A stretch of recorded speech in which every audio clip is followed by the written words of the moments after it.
From now on, I'm quoting an open letter from God. My dear children, and believe me, that is all of you, I consider myself a pretty patient guy. I mean, look at the Grand Canyon. It took millions of years to get it right. And about evolution, boy, nothing is slower than designing that whole Darwinian thing to take place, cell by cell and gene by gene. And I have been patient through your fashions, your civilizations, wars, and schemes, and the countless ways that you take me for granted until you get yourselves into big trouble again and again. I want to let you know about some of the things that started ticking me off. First of all, your religious rivalries are driving me up a wall. Enough already. Let's get one thing straight. These are your religions, not mine. I'm the whole enchilada. I'm beyond them all. Every one of your religions claims that there's only one of me, which, by the way, is absolutely true, but in the very next breath, each religion claims that it's my favorite one, and each claims its Bible was written personally by me, and that all of the other Bibles are man-made. Oh, me. How do I ever begin to put a stop to such complicated nonsense? All right. Listen up now. I am your father and mother, and I don't play favorites among my children. Also, I hate to break it to you, but I don't write. My longhand is awful, and I've always been more of a doer anyway. So all of your books, including those Bibles, were written by men and women. They were inspired men and women. They were remarkable people, but they also made mistakes here and there, and I made sure of that so that you would never trust a written word rather than your own living heart. You see, one human being, to me, even a bum on the street, is worth more than all of the holy books in the world. That's just the kind of a guy I am. My spirit is not an historical thing. It's alive, right now, as fresh as your next breath. Holy books and religious rites are sacred and powerful, but they are not more so than the least of you. They were only meant to steer you in the right direction, not to keep you arguing with each other, and certainly not to keep you from trusting your own personal connection with me. Which brings me to my next point about your nonsense. You act like I need you and your religions to stick up for me or win souls. For my sake, please don't do me any favors. I can stand quite well on my own, thank you. I don't need you to defend me. I don't need constant credit. I just want you to be good to each other. And another thing, I don't get all worked up over money or politics, so stop dragging my name into your dramas. For example, I swear to me that I never threatened Oral Roberts. I never rode in any of Rajneesh's Rolls Royces, and I never told Pat Robertson to run for president. And I have never, ever had a conversation with Jim Baker or Jerry Falwell or Jimmy Swaggart. Of course, come Judgment Day, I certainly intend to. Now, the thing is, I want you to stop thinking of religion as some sort of a loyalty pledge to me. The true purpose of your religions is so that you can become more aware of me, not the other way around. Believe me, I know you already. I know what's in each of your hearts. And I love you anyway, with no strings attached. So lighten up and enjoy me. That's what religion's best for. What you seem to forget is how mysterious I am. You look at the petty differences in your scriptures and you say, well, if this is the truth, then that can't be.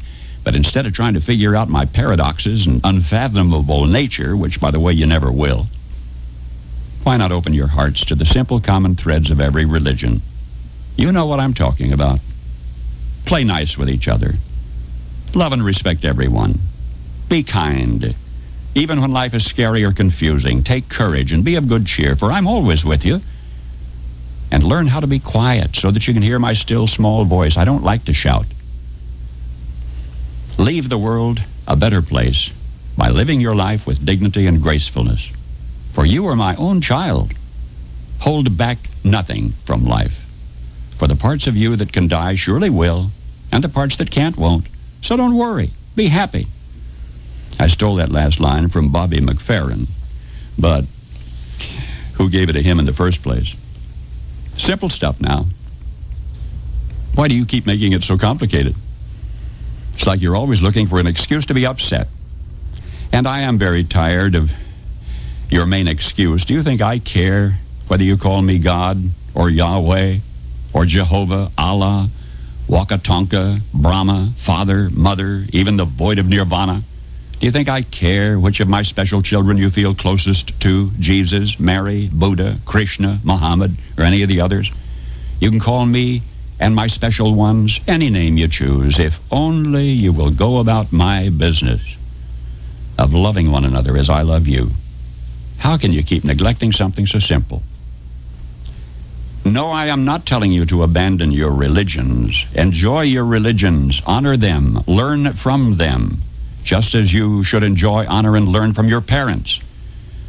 But do you walk around telling everyone that your parents are better than theirs? Your religion, like your parents, may always have the most special place in your heart. I don't mind that at all. And I don't want you to combine all of the great traditions into one big mess. Each religion is unique for a reason.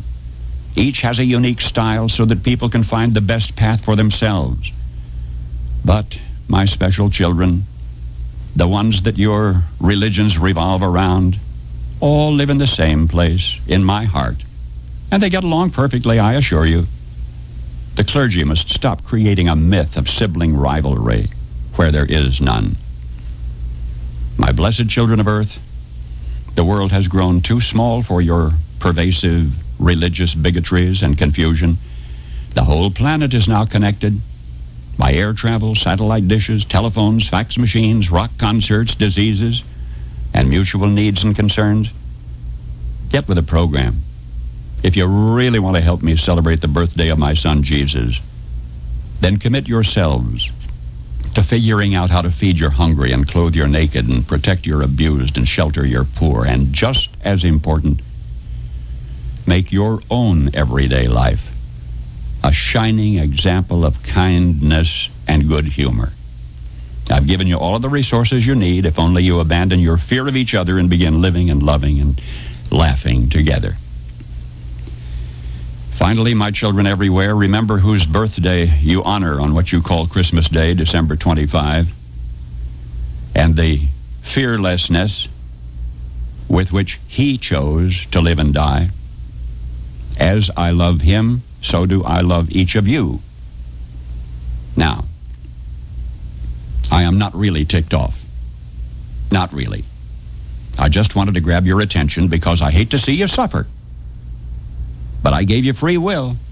So what can I do now other than try to influence you through reason, persuasion, and a little old-fashioned guilt and manipulation? After all, I am the original Jewish mother. I just want you to be happy. And I'll sit in the dark. I really am. Indeed, I swear, with you always. Always. Trust in me. Your one and only God. End quote. Paul Harvey. Good day.